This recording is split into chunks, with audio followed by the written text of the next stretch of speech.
Okay, so I read The Rage Against God by Peter Hitchens, and a little background about Peter Hitchens. He grew up Christian, and his brother and him, like when they were teenagers and they were rebellious and like they felt like, we're intellectuals, let's think about the world more, they decided that they were atheist. And his brother Christopher remained atheist for his entire life until he died. But Peter, I guess in his 20s or so, he converted back to Christianity. So his book talks about why he did that, and he talks about, so he presents the arguments of atheism, like what atheists will say, like what they argue as to why God does not exist. So he presents those arguments, and then he explains why he thinks they're false. And he's a really conservative guy. He doesn't believe in the concept of like drug addiction. He believes that people do drugs because they enjoy it, not because they're addicted, which like kind of makes sense, but not. He doesn't believe in like the addiction part of it. And he doesn't agree with birth control, abortion, sex education, feminists, liberals, evolution, secularism, or most environmental issues. So he's like super conservative. But this book mainly talks about Christianity and the decline of Christianity in Western society. And there's a lot of history in the book, which kind of made it hard for me to like understand at times, because I'm not like, I'm like kind of smart, but I don't know that much about history, so I had to look up a lot of stuff. Okay. So I'm going to talk about society's perceptions of religion and how they've changed over time, as well as how religion affects the individual and how religion can shape a society. So in the UK, Peter Hitchens, in his book, he talks about his experiences, and he grew up, or he was born in like 1951, so it was like after World War II, and his parents, like the generation before him, I guess, they were like, they went to war and all of that, and he blames the decline of Christianity on exposure to war and confusing Christianity with patriotism, because the UK was like a religious country. Well, they were, a Christian country, or not. I think they have separation. Do they have separation of church and state? They're like mainly the population is Christian, and they kind of fought wars in the name of religion, like with World War II and the Holocaust and all that. Like they did it because of their Christian foundation.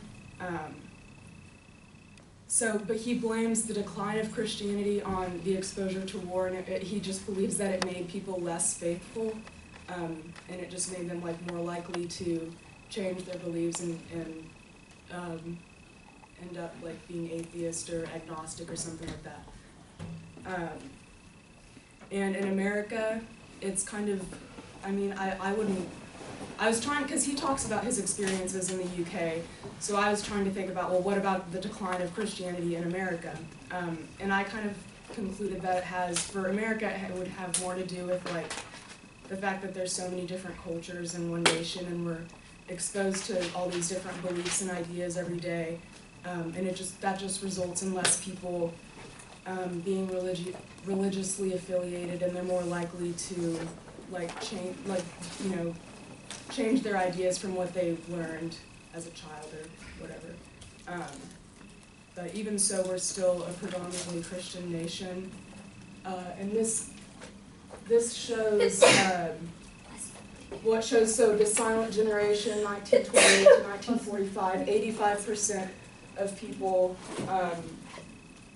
identified as Christian. And then for each generation, so it goes to baby boomers, Generation X, older millennials and younger millennials, and from the silent generation at 85% to the younger millennials, it drops like 20 or 30 percent or 30 points or whatever. So it's at 56%. So it dropped a lot with each generation. So that just kind of goes to show how Western society is becoming less religious with each generation. So religion and the individual. So how does religion benefit the individual? Like, does it make you happier?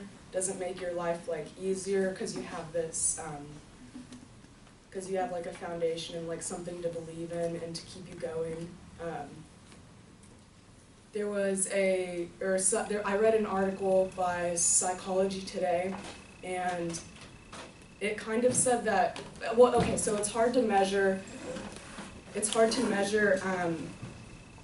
the correlation between being religious and your level of happiness, because you're basing that off of one's perception of their own happiness, and like you have to find the connection, like are you happy because of your religion?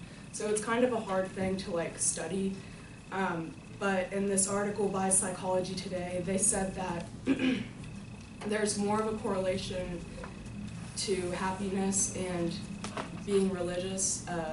There's more of a correlation between those two for poor people, I guess, because if you're poor and your life, like, you know, that makes your life harder. So being religious is just one thing that will make you happier and make your life, you know, more enjoyable, especially if you, like, you know, really believe in it. But I mean, I kind of always thought, like, religion does make you happier, like, because if you see people that are religious, like, for example, my dad is dating this Kenyan woman, and over Easter we went to church at her, like, Kenyan church thing. We were like one of very few white families there. But everyone there was so nice, and like they all seemed really, you know, into Christianity and God and all that, and they were all super happy.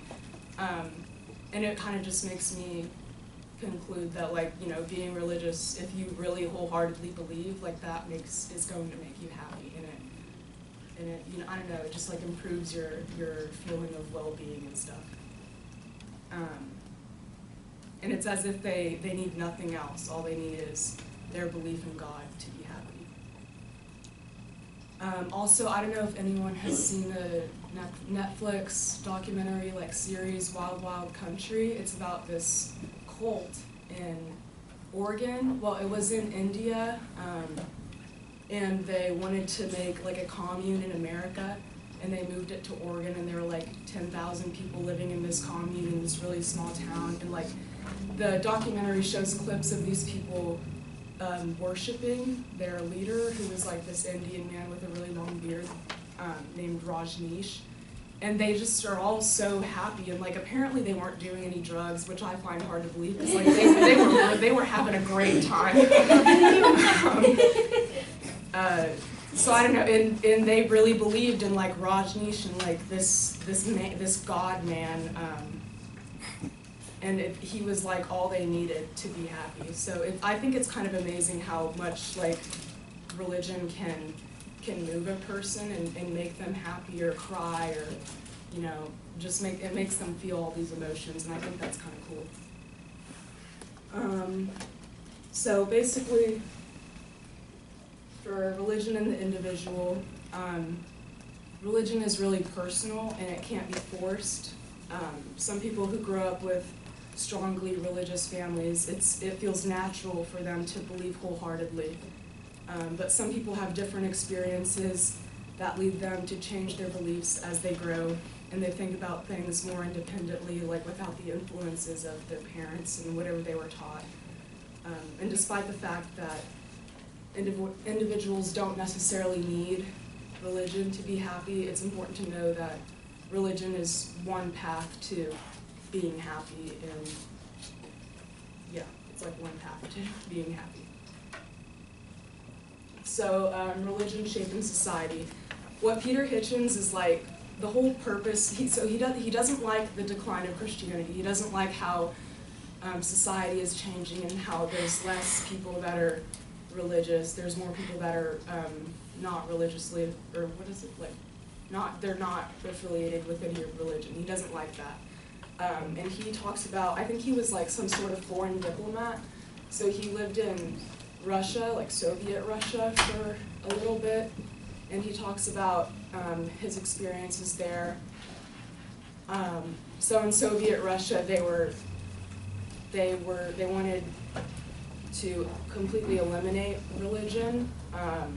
And in theology class, we talk about, like, they say that Christians were persecuted and stuff, but this is like another thing that I had to like look up and stuff, because I didn't really, like, I remember hearing like about Christian persecution in theology class, but I didn't really know like when exactly that happened, because like I don't really hear about that nowadays.